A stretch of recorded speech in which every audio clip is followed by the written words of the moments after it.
성경은 누구든지라고 해서 누구든지 그리스도 안에 있으면 새로운 피조물이라. 그리스도 안에 있으면 새로운 피조물이라. 우리는 아담 안에서, 다시 말하면 하나님께서 에덴에서 지으셨던 그 사람, 하나님의 형상대로 지으심을 받았던 사람의 후손들은 옛 피조물이고, 예수 그리스도로 말미암아 거듭나서 새롭게 된 사람들을 새로운 피조물이라. 그러니까 잘 보시기 바랍니다. 그러면 그 새로운 피조물이라는 의미가 엄청나게 많아요. 그리고 그것이 가져다주는 특권과 보관은 엄청나게 많은데 그 다 일일이 열거하자면 한도 없고 끝도 없어요. 그래서 한 7가지로 먼저 새로운 피조물이라는 어떤 건가 하는 것을 말씀을 드리기를 원합니다. 첫 번째, 새로운 피조물은 성령으로 난 사람의 영을 의미합니다. 다시 말하면 아담 안에서는 영이 살아있었는데 아담이 타락하자마자 영이 죽거나 영이 분리되어서 떠났어요. 그런데 이제 그 영이 떠난 그 사람들을 기독교 세계관 측면에서 보면 인간이라고 그래요. 인간은 인간학적으로 여러 가지 개념 규정하잖아요. 그런데 그 개념 규정하는 것들 속에는 영이 없어요. 동물보다 조금 나은 동물 중에 우선 독특한 동물이라고 생각하는 것 뿐이지 영적인 존재라고 생각하지 않아요. 그런데 예수 그리스도를 믿으면 바로 예수 그리스도께서 우리 안에 들어오시죠. 다시 말하면 예수 그리스도의 영이 우리 안에 계시면 바로 삼위일체이신 하나님께서 아버지 하나님과 예수 성자 하나님과 성령 하나님은 우리 안에 들어오시죠. 그래서 그렇게 새로 생긴 영을 갖다가 우리는 새로운 피조물이라고 한다. 이게 무슨 말인가 했더니 born of the flesh is flesh. 그럼 육신으로 난 자는 육신이요. 다시 말해서 여기서 육신이라는 말은 육체를 따라서 행하는 타락한 인간의 그 혼적인 기능을 의미합니다. 그 다음에 born of the spirit. 다시 말하면 성령으로 난 사람은 is spirit이라고 그랬어요. 그러니까 성령으로 난 사람은 영이다 라는, 그러니까 우리 크리스찬들은 영으로 거듭났다, 그렇게 보시면 되겠어요. 둘째는 새로운 피조물은 하나님의 자녀가 되는 권세를 갖는다고 말씀합니다. 여러분 너무나 잘 아시죠? 이 말씀은 우리가 예수 믿자마자 다 아는 사실이죠. 영접하는 자 곧 그 이름을 믿는 자들에게는 하나님의 자녀가 되는 권세를 주셨으니, 자녀가 되는 권세예요. 보통이 아니라 권세예요. 여러분 아주 파워, 오토리티, 파워보다도 더 강력한 건 오토리티입니다. 파워는 힘이지만은 그러나 오토리티는 완전히 권위까지, 권세까지, 능력까지 다, 파워까지 포함한 광범위한 그 권위를 의미합니다. 이는 혈통으로나 육종으로나 사람의 뜻으로 나지 않냐고. 혈통, 여러분이 아시죠? 주자선 같으면 경주 출시 최치원 선생의 33대선, 이래서 거듭나는 게 아니에요. 또 육종으로나 우리 아버지, 우리 어머니가 어떤 육적인 관계를 통해서 난 건 자연인이죠. 그런 게 아니에요. 그런 식으로 나는 게. 그 다음에 사람의 뜻으로, 가족 계획으로 하나만 낳다, 둘만 낳다, 뭐 셋만 낳자, 이래서 낳는 게 아니라 성령으로 난다. 하나님께로 난 자들이라. 하나님께로 난 자들이라는 얘기는 예수 믿어서 하나님의 자녀가 되는 자들이라. 이것은 신분의 변화를 의미하는 거죠. 다시 말해서 사람이 예수님을 구주로 영접할 때에 사람은 마귀의 종으로부터 하나님의 자녀로 바뀌게 된다. 할렐루야. 그 여러분은 마귀의 종이 아닙니다. 마귀의 종처럼 느껴질 때 단호하게 마귀를 대적하시고 마귀를 꾸짖으시기 바랍니다. 내게 열등한 자존감을 주고 내게 정말 그 작은 자존감으로 나로 하여금 하나님의 아들, 하나님의 딸이 되는 것을 기뻐하지 못하게 하고, 내가 나를 무시하고 있는데 나는 하나님의 아들이다, 하나님의 사랑하는 새로운 피조물이다 하는 사실을 꼭 얘기하면서 마귀를 대적하고 마귀의 입을 봉하시기를 바랍니다. 우리는 주의 종의 신분으로부터 그리스도의 형제로 바뀐다는 거예요. 놀라운 사실입니다. 우리가 일반적으로 우리 자신이 볼 때는, 우리 자신의 입장에서 볼 때는 우리는 주의 종입니다. 믿으시면 아멘 하시기 바랍니다. 그러나 주님은 우리를 종이라고 여기시기보다는 형제라고 여기신단 말이에요. 다시 말하면 예수 그리스도의 보혈로 피로 값주고 사셨기 때문에 한 혈통이야. 영적인 혈통이에요. 예수님과 같은 혈통이에요. 그러면 예수님이 바로 우리 형님이 되신다. 오빠가 되신다.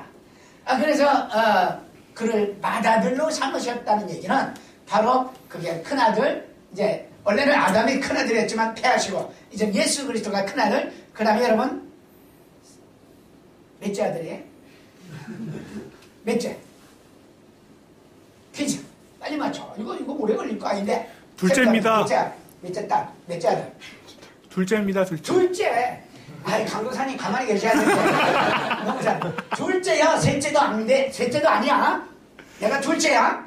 예수님 다음이야. 할렐루야. 그런 자존감을 가지시기를 바랍니다. 셋째는 우리는 하나님이 기르시는 양이라고 그랬어요. 얼마나 좋습니까? 주님은 자신이 우리의 선한 목자라고 말씀하시고 나는 선한 목자다. 목자는 양을 돌본다.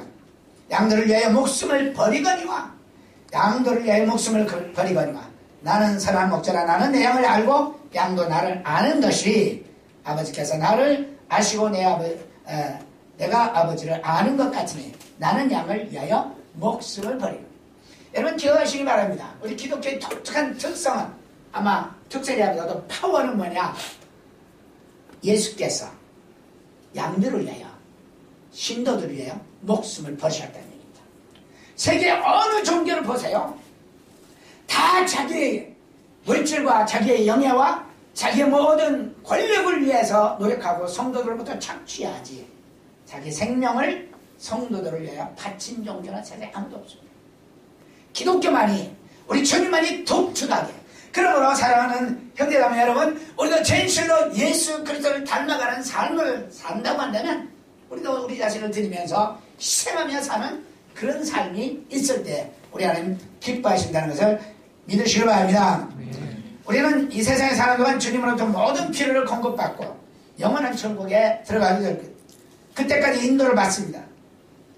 다만 이 세상이 잘 들으시기 바랍니다. 타락한 인간의 이기심으로 인해서 그리고 정욕으로 인해서 바로 부의 편제가 즉 독점이 나타나서 가난한 사람 부한 사람이 있을 뿐이지 우리 주님은 다 주님이 기르시는 양이에요. 다 기르시는 양인데 사람들의 정욕을 빼앗아가요. 그런데 중요한 것은 오늘 많은 종교다원주의라든가 자유주의 신학에서 늘 이야기하지만 우리가 우리의 힘으로 해방시키는 게 아니에요. 절대로 기독교는 남의 것을 빼앗아서 이 사람에게 주는 게 아니에요. 그런 잘못된 운동이 일어나면 바로 주님이 제일 싫어하시는 거고 교인을 망치게 하는 거예요. 주님이 우리에게 원하시는 것은 가진 자들아 너희들의 사랑의 마음으로 가난한 자에게 나눠주는 거예요. 빼앗고 탈취하는 것은 사탄의 방법이에요. 절대로 하나님께서는 교회로 하여금 사탄의 방법을 사용해서 평균케 하시려는 게 아니에요. 교회는 하나님의 말씀은 어디까지나 바로 사랑으로 나눠줌을 통해서 우리가 하나 되게 하는 그리고 균형체되는 놀라운 역사가 있다는 사실을 믿으시기 바랍니다. 그럼 우리가 진실로 그리스도의 양으로서의 공급도 받고 또 다른 양도 세움을 받기 위해서는 공급받게 하기 위해서는 우리가 나눠지는 게 힘쓸 때 비로소 이것이 가능하다는 얘기입니다. 넷째 우리는 그리스도의 몸의 지체가 되었다. 이게 독특한 게 바로 예수 그리스도는 교회의 머리로 우리에게 주셨습니다. 또 만물을 그의 발 아래에 복종케 하시고 그를 만물 위에 교회의 머리로 삼으셨느니라. 그리고 우리는 그 몸의 지체인이라고 말씀합니다. 도대체 이게 뭔가? 교회에서 우리가 그 몸의 지체, 공동체의 지체요, 또 주님의 머리시고 뭐 그건 관련되게 돼서는 안 돼요. 정말 머리가 통수자이고 지휘자이고 지배자이고 다스린 자요. 그가 공급자라는 것을 우리가 알고 그 머리에게 복종하고 순종하고 따라 나아가는 것이 우리에게 절대로 필요하다는 것을 우리는 알아야 됩니다. 주님의 교회의 머리고 우리가 지체라고 한다면 또 마지막 날 주님 영원한 세상에서 천국에서 주님 어린 양의 혼인잔치를 있을 때 교회 자체가 신부로서 들림을 받습니다. 거기에 여러분의 멤버로서 들림을 받는다는 사실을 믿으시길 바랍니다. 그리스도의 신부로서의 은혜를 받게 될 것이라 믿습니다. 다섯 번째 특권은요, 우리의 삶의 양식도 변화받는다. 삶의 양식. 아마도 이것이 가장 중요한 것 같아요. 삶의 양식은 성령을 따라 사는 삶과 육체의 소욕을 따라 사는 삶 두 가지가 있다고 성경은 얘기해요. 성령을 따라 사는 삶, 육체의 소욕을 따라 사는 삶. 이게 두 가지의 삶의 양식이에요. 그런데 이 두 가지 양식 중에서 우리 그리스도인들은 성령을 따라 사는 삶을 살아가야 한다고 성경은 말씀하고 있습니다. 왜냐하면 육체의 소욕은 성령을 거스리고, 육체의 소욕은 분명한 거죠. 우리의 정욕 있죠. 그 다음에 안목의 정욕, 이생의 자랑, 이런 것들이 육체의 소욕이에요. 이런 걸 따라 살면 성령을 거스린다. 그러나 성령을 따라 살면 바로 육체를 거스립니다. 이 둘이 서로 대적함으로 너희가 원하는 것을 하지 못하게 하려 함이라고 갈라디아서 5장 7절에 말씀하고 있습니다. 여러분, 진실로 주 안에서 좀 더 거룩이라는 단어를 쓰기가 어려우면 좀 더 성결한 삶, 좀 더 깨끗한 삶, 좀 더 주님이 기뻐하시는 삶을 살기를 원한다면 육체의 소욕을 따라 살지 마시고 성령을 따라 사는 연습을 많이 하시기 바랍니다. 아멘. 육신을 따르는 자는 육신의 일을, 영을 따르는 자는 영의 일을 생각하나니 육신의 생각은 사망이요 영의 생각은 생명과 평안이니라. 할렐루야. 아멘. 로마서 8장 5절 6절 말씀. 그 여덟째 번의 말씀은 뭐냐면 영적 속성에 있어도 변화를 가져온다. 본질이 바뀐단 말이에요. 영적 속성이. 바울은 예수님을 구주로 영접하면 육에 속한 것으로부터 영에 속한 것으로, 즉 속성이 변한다. 그러니 육에 속한 사람은 하나님의 성령의 일을 받지 아니하나니, 육에 속한 사람, 다시 말해서 거듭나지 않은 사람, 아담의 후손으로 그대로 있는 사람, 예수 그리스도를 영접하지 않은 사람, 자연적으로 태어난 자연인, 변화받지 않은 이 사람은 성령의 일들을 받지 않아요. 또 이는 그것들을 그에게 어리석게 보임이라. 또 그는 그것들을 알 수도 없다고 성경은, 바울은 말씀해 주고 있습니다. 이런 것들은 영적으로야 분별하는 거지, 영이 없는 내추럴 맨으로서는 하나님의 것을 이해할 수 없다고 그러죠.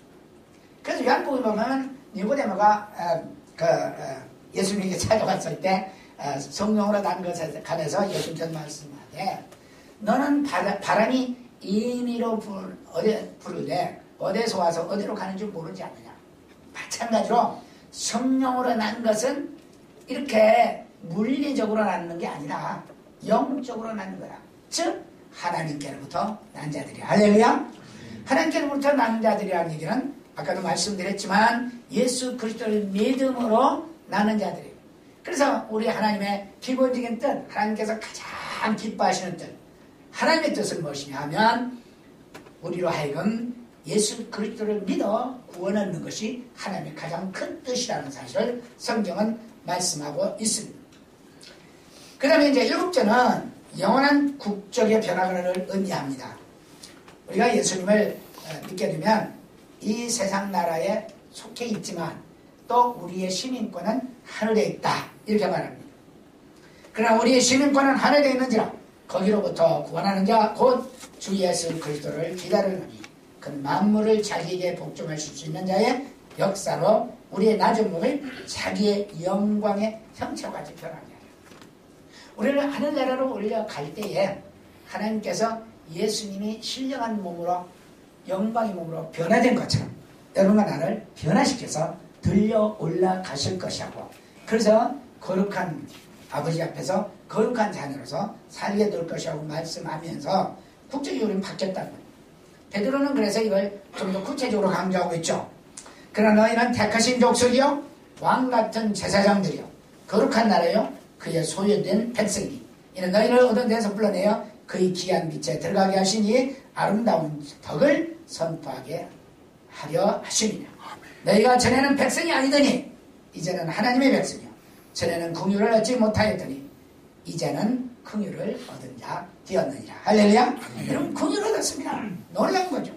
저는요, 제가 이 대목에서 말씀을 전할 때마다 세계 어디를 가든지 이 간증이랄까요? 제가 받았던 순간의 감동을 얘기하는데요. 제가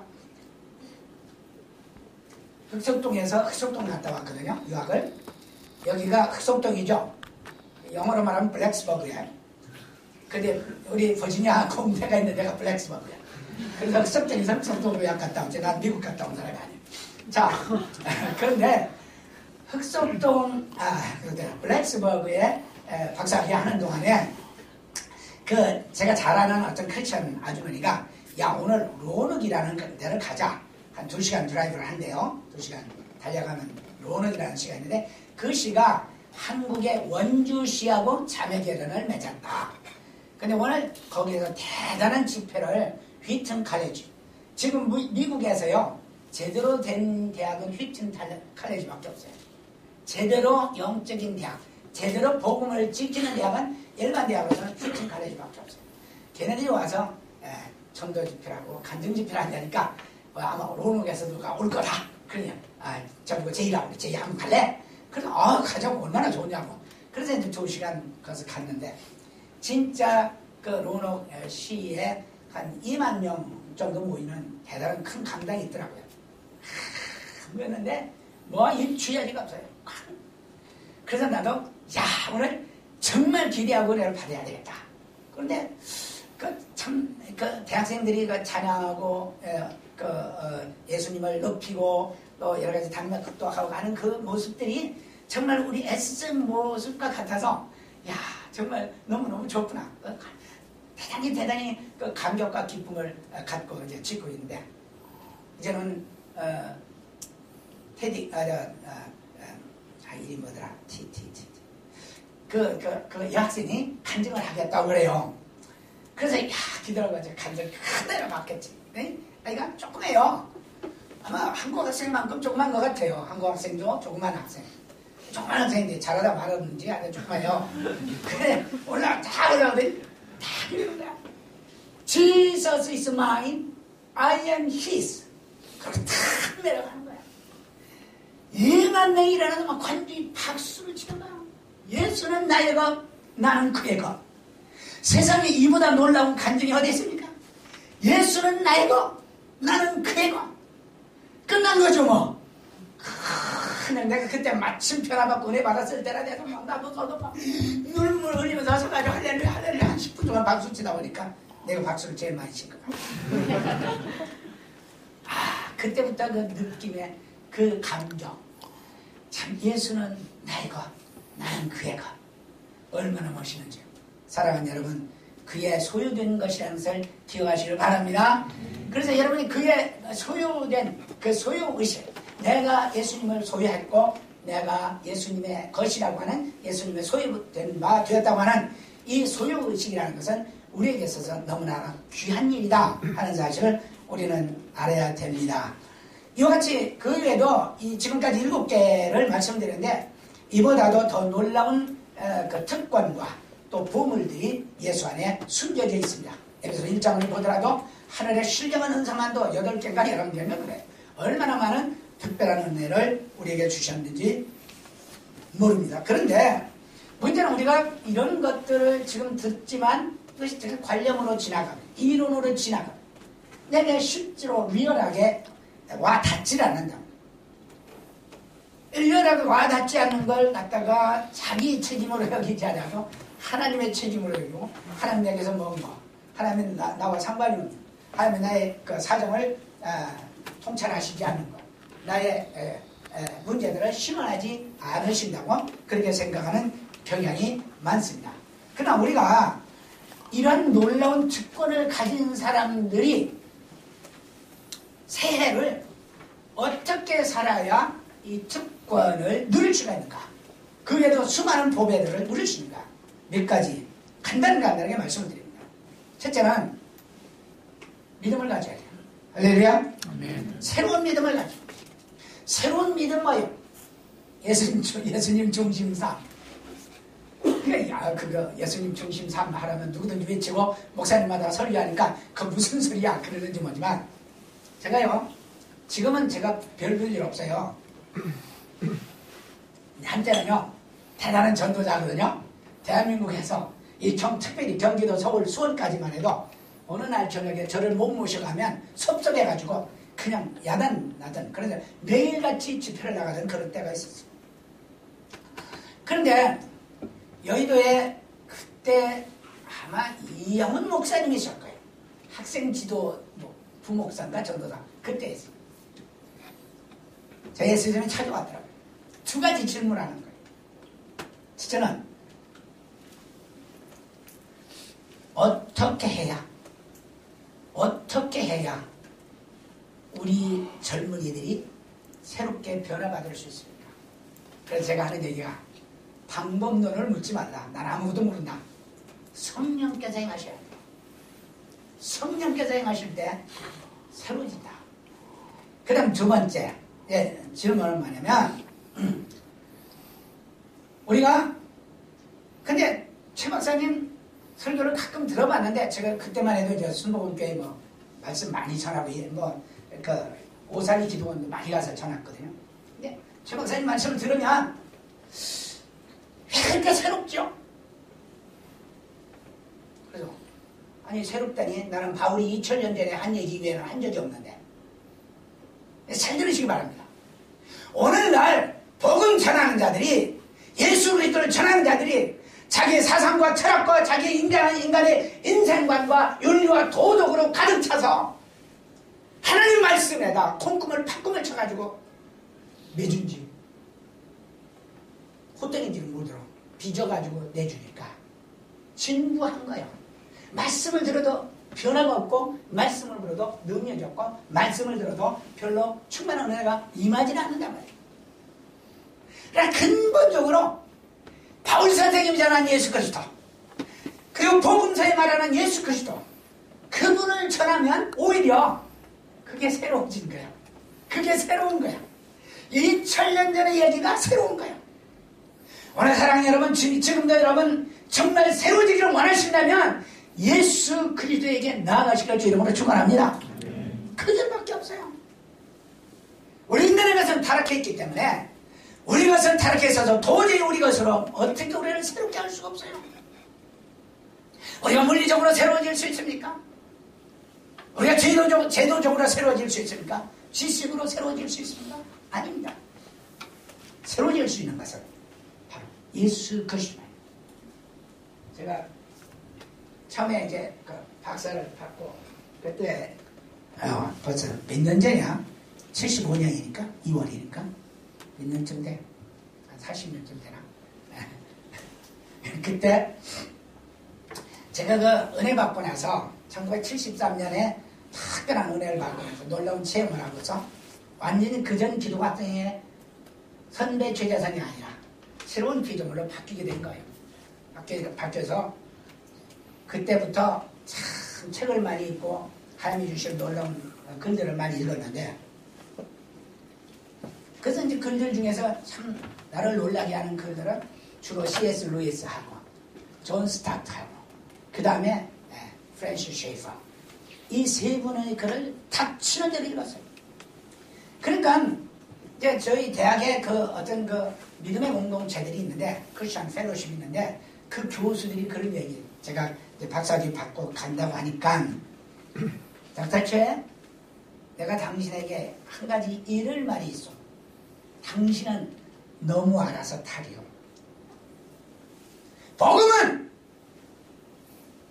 딱딱하지만 그 딱딱한 복음에 부딪히는 자가 변화받는 것이지. 말랑말랑 사람 듣기 좋고 귀에 듣고 아주 부드러운 말 그리고 사람의 말과 이론과 여러 가지 논리로다가 설명해주면 그 절대로 사람을 변화시키지 못한다. 복음은 딱딱하지만 변화시키는 이가 능력이시고 성령이시지 당신의 논리와 당신의 힘과 당신의 철학으로 당신의 모든 지난날의 경험으로 변화되는 게 아니다. 그러므로 닥터최 가거든 절대로 당신이 배운 지식과 능력 지금 너무나 많이 하는데 어떤 면에서 우리보다 더 많이 한다. 그거 가지고 전하지 말라. 말씀 그대로 주어라. 네가 자꾸 이 성경 주제를 가지고 이 말은 무슨 말이고 내 생각에는 무슨 말이고 균합적 방법으로 어쩌고 연합적 방법으로 어쩌고 그렇게 해석해 주지 말아요. 하나님이 세상을 이처럼 사랑하사 독생자를 주셨으냐면 그 말씀 그대로 주라는 얘기예요. 그러면 성경의 역사, 예, 하나님의 말씀이 때문에 말씀을 하신 분이 말씀을 영으로 함께 하시냐. 예수 그리스도에게 돌아오는 놀라운 역사 있기를 주 이름으로 축원합니다. 그 다음에 두 번째 보니까 새로운 믿음을 가져야 된다는 것도 어떤 행함 있는 믿음을 가지라는 거예요. 이와 같이 행함이 없는 믿음은 그 자체가 죽은 것입니다. 그렇죠? 행함이 없으면 죽은 거예요. 여러분, 크리스찬에게 있어서 가장 중요한 것은 행함입니다. 크리스찬에게 있어서는 행함입니다. 따라갑시다. 크리스찬에게 있어서는 행함이다. 크리스찬에게 있어서는 행함이다. 넌 크리스찬에게 있어서는 믿음이다. 따라서 넌 크리스찬에게 있어서는 너는 크리스찬에게 믿음이다. 믿음이다. 그래야 구원받아요. 안 믿는 사람들이 구원받는 전제 조건은 믿음이에요. 그러나 크리스찬은 믿음으로 행하는 거예요. 행하는 믿음이에요. 행하는 믿음이 없는 그런 사람은 죽은 믿음이라고 했어요. 그래서 우리가 기억해야 됩니다. 크리스찬들은요, 믿음으로 사는 믿음이 대단히 중요합니다. 믿음으로 사는 삶. 그게 없으면요, 우리 주님 기뻐하시잖아요. 우리가 기억해야 됩니다. 그저께도 목사님 몇 분 와놓고 만난 일이 있어가지고 얘기를 했는데, 제발 심판의 기준하고 구원의 기준을 혼동하지 마시오. 심판의 기준하고 구원의 기준이 혼동되니까 그 많은 이단들이 나오는 거예요. 알겠다. 구원의 기준은 오직 믿음. 오직 믿음이에요. 인간의 노력이나 공로나 어떤 게 1%도 포함되지 않아요. 율법이라든가 행위라든가 어떤 게 포함되지 않아요. 공로도 필요 없어요. 선한가도 필요 없어요. 믿음이에요. 그렇기 때문에 지금은 바뀌었지만 옛날 400여 년 나 같은 죄인 살리신 주은혜 나와. 나 같은 죄인 바로 그 살리는 죄는 예수님이에요. 예수님. 어저께 그가 주일날인가 언젠가 세시봉 크리스마스 제2탄 해서 MBC에서 하더라고요. 근데 그 전에 제가 한번 지난번에 간증했죠. 아리랑, 어메이징 아리랑 이걸 부른다고 조영남 씨가 원래는요 대단한 분이었어요. 빌리그램 박사의 전도 집회에 같이 따라다니면서 찬양하던 사람이에요. 근데 그 한국에 와가지고 돈 맛을 보더니 또 달라졌어. 그래가지고 그래도 비교적 노래하는 사람 중에서는 건전해. 나는 가수 중에서 조영남 노래만 듣고 다른 사람 노래는 안 들어 거예요. 윤영주, 조영남 두 분만. 다른 사람 노래는 전혀 안 들어. 근데 아리랑 부를 줄 알았더니 Amazing Grace 그거 주있다고 그 찬양을 말이에요. 아리랑식으로 부르는 거예요. 얼마나 감격한지 막 내년에 처음으로 곽규석 목사가 프라이보이 희극배우 곽규석 목사가 예수를 외치던 MBC 이외에 수십 년 만에 처음으로 MBC에서 어메이징 그레이스를 부르는 거야. 그런데 어저께 세시봉 크리스마스 제2탄. 그런데 송창실, 김세환 이런 거 다 모르죠. 이런 사람들 몰라요. 알면 간첩이지. 세대가 차이가 있는 거지. 그 윤영주, 그다음에 조영남. 4명이요. 어메이징 그레이스를 부르는데 감격의 동안이에요. 감격의 동안. 그동안 30-40년 동안 MBC가 완전히 불교만 찬양하고 불교 얘기만 합니다. 근데 사실은요, 기독교 얘기하면 컷해서 보내질 않아요. MBC가 그렇게 악질이야. 그런데, 그 노래를 듣는데 얼마나 감격스러워요. 우리 크리스찬에게는 그런 게 필요해요. 그런데, 그런 거 하면 또 잘라가지고 출연을 안 시키는 이게 MBC거든요. 그러나, 용기를 갖고 그 노래를 부르는데, 얼마나 감격한지. 우리가 믿음의 생활을 하는 것은 크리스찬들은 잘 보시기 바랍니다. 크리스찬들은 상급을 받기 위해서 믿음으로 구원받았습니다. 믿습니까? 아멘. 그렇다면 이제는 크리스천들은 천국 가기 위해서가 아니라 상급을 받기 위해서, 그때의 심판은 저지가 아니라 레프리예요. 다시 말하면 좋은 성과를 올렸느냐 덜 올렸느냐를 따지기 위해서, 분별하기 위해서 하나님께서 하나님의 심판대 앞에 직고한다고 해서 내가 이런 거 했습니다, 내가 이런 거 했습니다. 그러니까 하나님께서 인정받으면 상을 받는 거예요. 영원한 천국에서. 그런데 심판의 기준은, 크리스찬의 심판의 기준은 바로 크리스찬은 영원한 심판을 받지 않거든요. 크리스찬의 심판은 바로 상급을 위한 행함을 그냥 강조할 뿐이에요. 안 믿는 사람의 죽음의 심판의 기준은 뭔 줄 아세요? 네 가지. 첫째, 비판함으로 비판을 받는다. 마태복음 7장 1절, 로마서 2장 1절. 그 다음에 율법으로 심판을 받는다. 로마서 2장이 나옵니다. 그 다음에 양심으로 심판을 받는다. 양심으로. 그러니까요, 그저께도 누가 그런 질문을 하던데, 또 그런 질문을 해. 아프리카에 뭐 아주 선하고 아주 착한 만델라 같은 사람이 왜 구원 못 받습니까? 만델라도 예수 믿어야 천국 가. 만델라가 아무리 착하고 선한 일을 했어도 그건 인간의 도덕 규범과 도덕 기준에 입각할 때 선한 것이지. 하나님의 선은, 따라서 하나님의 선은 하나님께 피와 희생에 예배를 드리는 것이다. 선의 개념이 그래요. 성경이 말하는 선이라는 것은 하나님께 예배하는 거예요. 창세기 4장 7절인가요? 네가 선을 행하면 어째 내 낯이 붉어지겠느냐. 다시 말하면 가인이 피와 희생의 제물인 양의 피로 제사를 드리지 않냐고, 자기의 노력과 힘과 능력과 자기 어떤 걸로 드렸던 가인은 그 제사를 받지 않으신 거예요. 네가 어찌하여 얼굴이 붉어진다. 만약에 네가 선행을 행했다면 그때 선행은 바로 피와 희생이죠. 그러니까 성경상에 인류 역사상 최초로 선이라는 단어가 쓰여진 게 창세기 4장 7절이거든요. 한번 볼까? 창세기 4장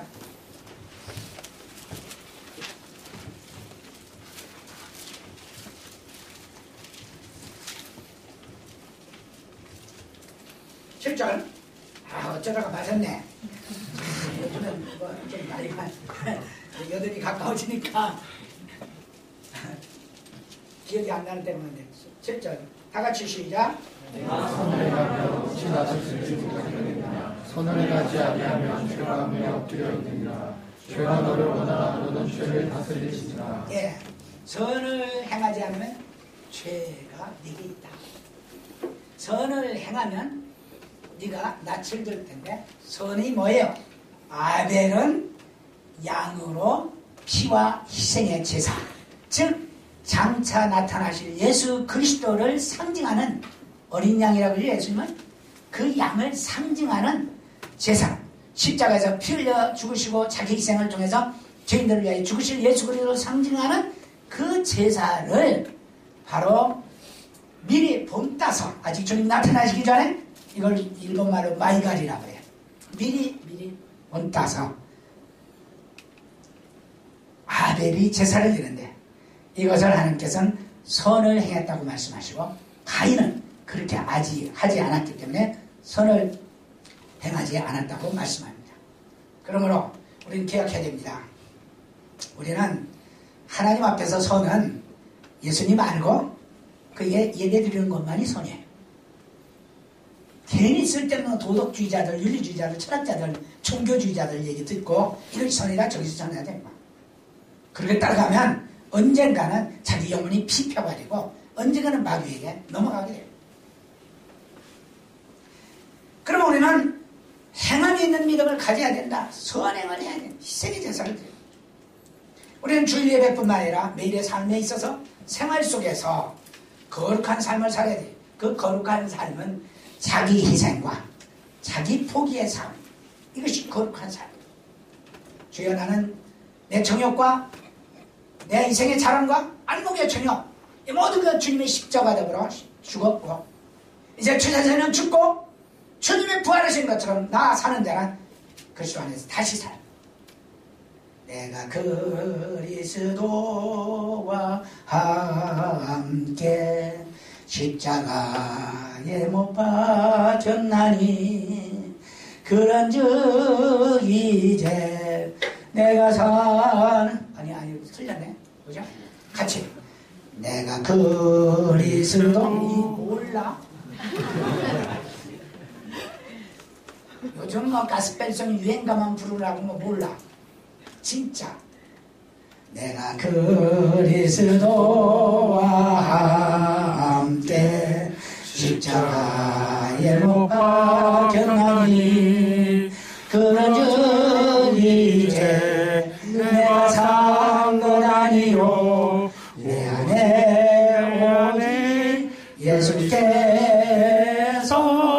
사신 것이라. 이제 내가 육체 가운데 사는 것은 나를 사랑하사 자기 몸 버리신 예수 안에 산 것이라. 나를 사랑하사 자기 몸 버리신 예수 안에 사는 거예요. 내가 이제 육체 가운데 사는 건 예수 안에 사는 삶이에요. 나를 위한 삶이 아니에요. 몇 장 몇 장? 어디 몇 장 몇 장? 자, 몇 장 몇 장인 줄 모르니까 노래는 모르니까 당연하게. 갈라디아서 2장 20절. 한번 봐. 갈라디아서 있습니다. 저기 없나 여기에? 주차량? 내가 그리스도와 함께 있습니다.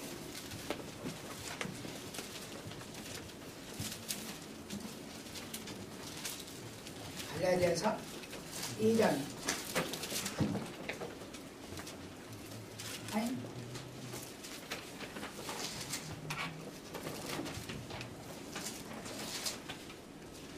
갈라디아서 2장 20절. 다 같이 시작. 내가 그리스도와 함께 십자가에 못 박혔나니 그런즉 이제는 내가 사는 것이 아니오 오직 내 안에 그리스도께서 사시는 것이라. 이제 내가 육체 가운데 사는 것은 나를 사랑하사 나를 위하여 자기 자신을 버리신 하나님의 아들을 믿는 믿음 안에서 사는 것이다. 할렐루야. 우리 크리스천들은 하나님을 믿는 믿음 안에서 나를 위하여 십자가에 죽으신 예수 그리스도, 그분을 위하여 사는 것. 그러므로 행함이 있는 믿음 가지시기를 바랍니다. 그 다음에 이제 믿음 중에 가장 중요한 것은 성령님의 능력을 믿는 거예요. 이것은 제가 요즘에 굉장히 강조하고 있는데요. 우리가 말씀 따로 성령 따로 그렇게 보면 안 돼요. 말씀은 예수 그리스도십니다. 믿습니까? 제가 여러분에게 말씀드렸죠? 예수 그리스도는요 말씀으로 계셨어요. 태초에 말씀이 계시니라. 요한복음 말씀이 육신이 되어 우리 가운데 거하시네. 그러니까 예수님이 2000년 전에 이 땅에 나시기 전에는 성자 예수가 아니라 말씀 예수, 말씀 하나님. 오케이? 말씀 하나님. 이 땅에 아들로 오셔서야 성자 예수. 그 말씀 하나님, 아버지 하나님, 성령 하나님, 그렇게 계시다가 말씀이신 하나님께서 성자 예수로 이 땅에, 여러분과 나를 구원하시기 위해 이 땅에 오셨단 말이에요. 그러니까 우리는, 그런데요, 대단히 중요한 것은요, 예수께서도요, 세상에 사시면서 하나님의 성령의 기름 부음을 받아서 주일을 했다고 했어요. 예수님의 기름 부음, 성령의 기름 부음 받지 않고 일하신 적이 없어요. 예수님도 마태복음에서 보면 내가 12장 28절인가 맞나? 내가 성령의 능력을 힘입어 귀신을 쫓아내는 것이면, 자, 예수님으로 하는 일이 성령의 명령을 힘입어 귀신을 쫓아내는 것이면 하나님 나라가 너에게 이미 이루어졌느니라. 그렇죠? 그러니까 귀신이 나의 삶 속에서 물러나면 내 개인적인 삶에서 하나님 나라가 이루어지는 거예요. 내 생각 속에서 귀신이 물러나면 하나님 나라가 내 생각 속에 이루어지는 거예요. 내 두뇌 속에서 공부하는 머릿속에 귀신이 물러나면 하나님 나라가 이루어지는 거예요. 내가 그 간증 좀 하고 싶은데 그거 하려면 1시간쯤 걸려요. 이 머리를 하나님이 귀신이 머리에 나가면요, 놀라운 기억력, 놀라운 능력으로 하나님께서 함께하십니다. 그러므로 성령으로 따라 사시기 바랍니다. 할 얘기 많은데 시간이 넘어가서 몇 시간? 그만해야 되겠다. 그러니까 제목만 얘기해 줄게. 확신을 가져야 돼. 새로운. 과거에는 의심으로 살고 유혹을 살았는데 이제는 유혹을 이기고 영원한 확신을. 나는 하나님의 자녀다. 예수님이 나와 함께 하신다. 이런 확신을 반드시 가지시기를 주의 이름으로 축원합니다. 네가 나의 인내의 말씀을 지켰은즉 내가 또한 너를 지켜 시험의 때를 면하게 하리니. 결국 우리가 시험의 때를 면하게 하리니. 이는 장차 온 세상에 임하여 땅에 거하는 자들을 시험할 때이라. 이게 물론 대환란을 면하게 해주시겠다는 의미의 말씀이지만 우리 매일 삶 속에서도 시험을 면하게 하신 것은 바로 우리가 확신을 가진. 여러분, 확신 없고 의심 많은 것을 누가 제일 좋아하냐면 마귀가 좋아해요. 우리 크리스찬으로 하여금 의심 갖게 하는 거. 우리 크리스찬들이 의심하고 두려워하는 것, 마귀가 제일 박수치는 일이에요. 이것은 절대로 해서는 안 된다. 그 다음에 이제 세 번째는 새로운 희생의 삶을 살아야 합니다. 아까도 말씀드렸기 때문에 넘어가기로 하고요. 네 번째는 새로운 기쁨을 가져야 됩니다. 여러분, 제가 여기에서도 시간이 없어서 말씀드리는데, 자, 보세요. 감정적인 건, 감정은요, 우리 혼적 기능 중에서 생각과 의지는 이 둘의 기능이고요. 그 다음에 감성은 가슴의 기능이에요. 네? 우리 혼적, 이건 영적 기능이 아니에요. 생각과 의지는 지정의라고 그러죠. 혼적 기능이 생각, 그 지성과 의지, 이것은 머리 기능이고, 그 다음에 감성은 가슴의 기능, 지정의. 이 감정은요, 이게 마귀의 접촉점이 강해. 그래가지고 순간순간 접촉해, 마귀가. 그렇죠? 여러분, 교회 안에서 형제, 나 상처받았어. 그 소리 하는 얘기가 많죠? 네? 자매, 나 상처받았어. 그 얘기는 무슨 얘기인 줄 아세요? 나는 지금 마귀에 유혹받고 있어. 나는 믿음이 그렇게 없는 사람이야. 광고하는 거예요. 상처받았다는 소리 하지 마. 내 그리스도와 더불어 십자가에 죽으셨다면 나의 가슴도 죽었습니다. 감정이 죽었어요. 누가 뭐라고 하든 쌤은 나가서 되죠. 그래도 아멘 그래야 돼. 쌤은 이제 내년쯤 그럴 것 같아. 좋아 아멘. 그 얘기에 이제 이 감정 또 하네. 이게 내 문제점이 이거야. 여러분, 정명은 정명화 정정화의 맏 언니가 정명소입니다. 모르죠? 정명소인데 지금 한국에서 활동하는 건 세 분이죠. 그 언니 정명소가 있어요. 명소가 플룻이에요. 플룻. 근데 너무너무 플룻 잘해서 박사학위 받아서 그 샌프란시스코 대학에서 교수하다가 은혜를 받았어. 정명소가. 그래가지고 자기는 은혜 받는데 마침 그 국제 어글로를 통해서 은혜 받았기 때문에 이제 거기서 아마 어글로 회장한테 상의를 했나 봐요. 내가 좀 이번에 한국 가는데 은혜를 받아야 되는데 어떻게 하면 좋을까요? 그러니까 거기 가면 닥터 홍이 있다. 닥터 홍을 찾아가라. 그래가지고 이제 닥터 홍을 찾아왔는데 오자마자 도착하자고 우리 연락했는데 마침 집사람이 어디 가고 없었어요. 그러니까 이분이 어디를 가느냐면 그래도 은혜 좀 받을까 해서 하늘산 기도원에 갔어. 하늘산 기도원 지금은 없지만 이천성 목사님이라고 욕제이 목사가 있어요. 다짜고짜 욕이야. 그냥 2년 전에 너 죽을련 살릴련 그래 욕이야. 설교하다가 그러고 보면 나는 깨끗이 잘하는 거야. 이제 막 박수를 치고 찬양을 하고 성령 받고 은혜 받고 여담 났는데 여기 진짜 정명수 이뻐요. 이 저희 동생들은 뭐 찌그러진 것 같고 막 하는 거만 아주 진짜 매주 같은데 정명수는 기차도 이뻐요. 정말로 이뻐요. 빼는 미인이에요. 그런데 이 미인이 앉아가지고 하루 종일 그냥 찬양도 박수도 그러고 이러고 있으니까 이찬동 목사가 화가 난 거야. 설교를 욕을 한 거야.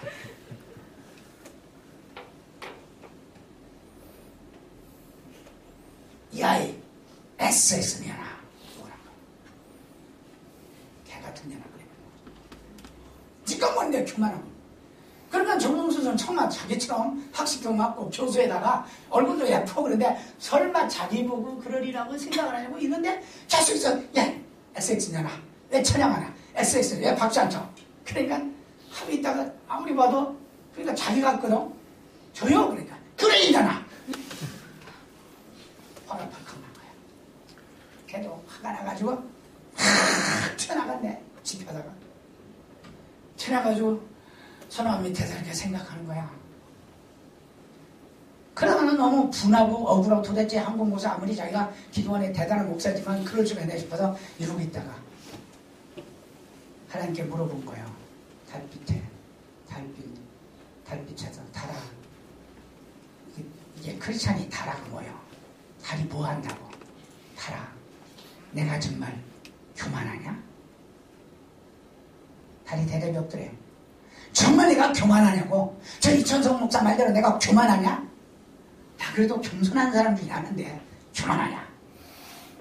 사람 앞에서는 겸손했는지 모르지만 하나님 앞에서는 무척 교만한 거죠. 그 달이 대답을 안 하대요. 한 5번쯤 물으니까 그때요. 그래 너는 교만해. 달이 대답을 하더라는 거예요. 달이 한 게 아니라 성령께서 감동을 주신 거죠. 불쌍히 성경은 문 기어가서 다시 들어가서 그 자리에 앉으면서 주야 하고 회개하고 성령 받고 변하면 그리고 이제 우리 집에 왔더라고.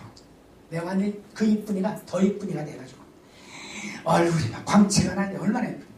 그래서 우리 집에 와서 교제 많이 하고 또 한국에 머무는 동안에 대단한 거 하여튼 여의도 순복음교회 연합 찬양대를 지휘하고 간 여자니까 대단하게 미국 돌아갔는데 오늘 사랑하는 여러분 내가 나의 기준으로 겸손과 교만을 얘기하지 마십시오. 그리고 기쁨 자 보세요. 우리 감성 가지고 우리 생각하지 마십시오. 성경은요 따라서 합시다. 사랑 겸손 기쁨 감사 기도 이런 것은 따라서 이런 것은 감성적으로 하기 싫다. 그러나 하라는 거다.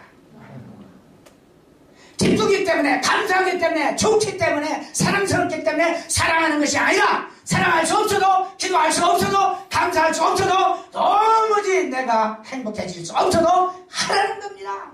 해야 사랑이 되고 해야 감사가 되고 해야 또한 기쁨이 충만해지고 해야 행복해집니다. 감성대로 내가 느낌이 좋고 내가 느낌이 행복할 때 하는 건 누구들 못해요. 안 믿는 사람도 원수도 원수를 사랑한다고 했어요. 그러나 주님은 사랑하기 쉬운 원수다. 사랑하기 싫지만 사랑하라. 그 사랑하면 억지로라도 눈물을 흘리면서 이를 깨물면서라도 사랑하고 미운 사람 충만한 사람을 사랑하고 그리고 또한 감사할 수 없는 나의 입장과 처지 너무 힘든 상황이라도 주님께 감사하면 감사가 나기 시작해. 그때 성령께서 기뻐하셔. 더 감사하게 하셔. 그래서 주님께서 그때부터 우리로 하여금 감사거리가 계속 넘치도록 축복을 주신답니다. 이런 믿음을 여러분들 가져. 마지막으로 5번째는 시간이 기도 좀 새로운 기도를 좀 해요. 기도 좀 해요. 기도 생활. 제가 조금 전에 말씀드렸지만 우리 작심삼일 하면 안 되죠. 우리가 뭐 한다고 해서 뭐 제도가 바뀌거나 뭐 형편이 바뀌고 내가 계획을 다시 해서 뭐 그래서 되는 건 아무것도 없어요. 새해는 새롭게 살아야 되는 거는 기도의 생활을 새롭게 시작하십시오. 기도하면 하나님께서 응답해 주세요. 복 받는 길은 오로지 기도밖에 없어. 기도만이 우리 주님과의 호흡 줄이고, 기도만이 능력의 줄이고, 기도만이 공급의 줄이에요. 기도하면 우리 하나님께서 공급해 주세요. 안 하고, 기도 안 하고, 하나님은 내게 아무것도 주시지 않는다라고 말하는 것은 문제가 있다. 그 믿음이 아니에요. 믿음을 가진 사람은 하나님께서 주실 것을 믿고, 능력으로 함께 하실 것을 믿고, 그 다음에 생명으로 풍성하게 하실 것을 믿으면서 기도하시기 바랍니다. 이렇게 기도할 때 하나님께서 반드시 우리에게 놀라운 축복으로 함께 해 주십니다. 하나 더 있네. 그래 마지막으로 증거의 삶을 삽니다. 눈 감아요. 다 맞죠? 내가 질문할 때 손 들어요. 나밖에 안 봐요. 우리 주님하고. 지난 1년 동안에 전도 한 명 한 사람 손.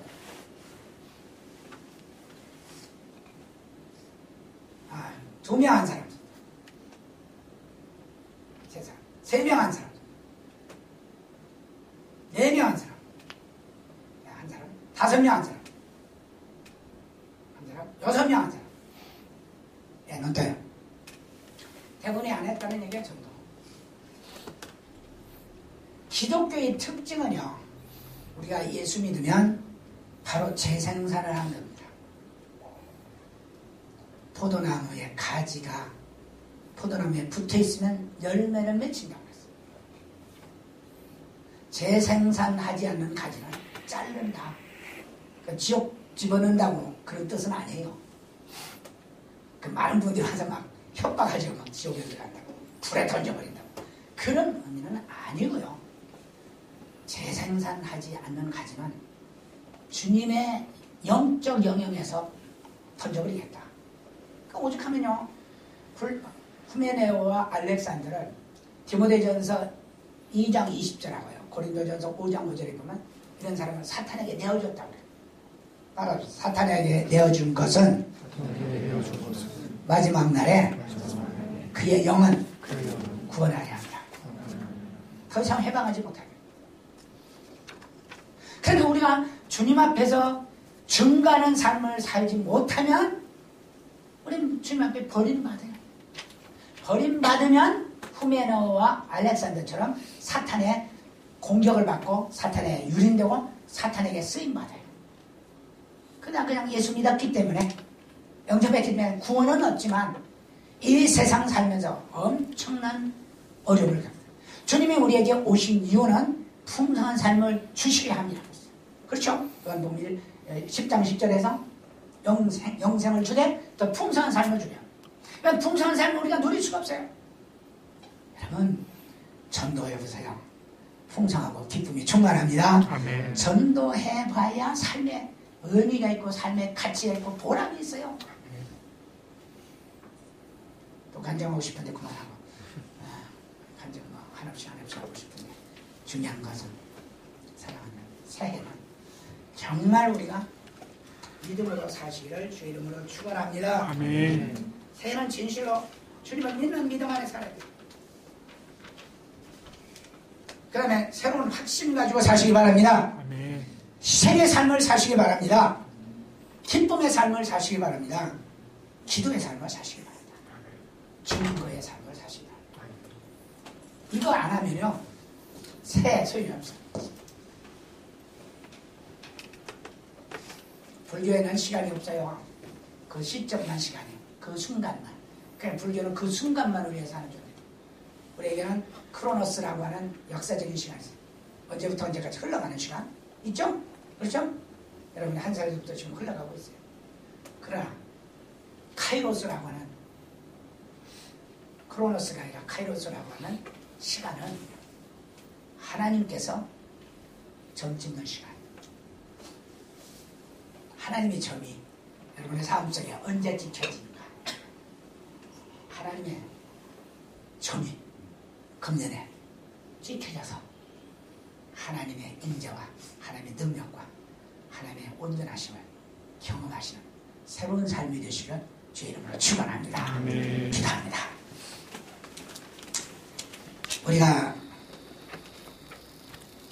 모든 걸 새롭게 한다고 결심을 하고 이것도 해보고 저것도 해보고 많은 걸 노력해보지만 모두 다 허사인 것을 우리는 압니다.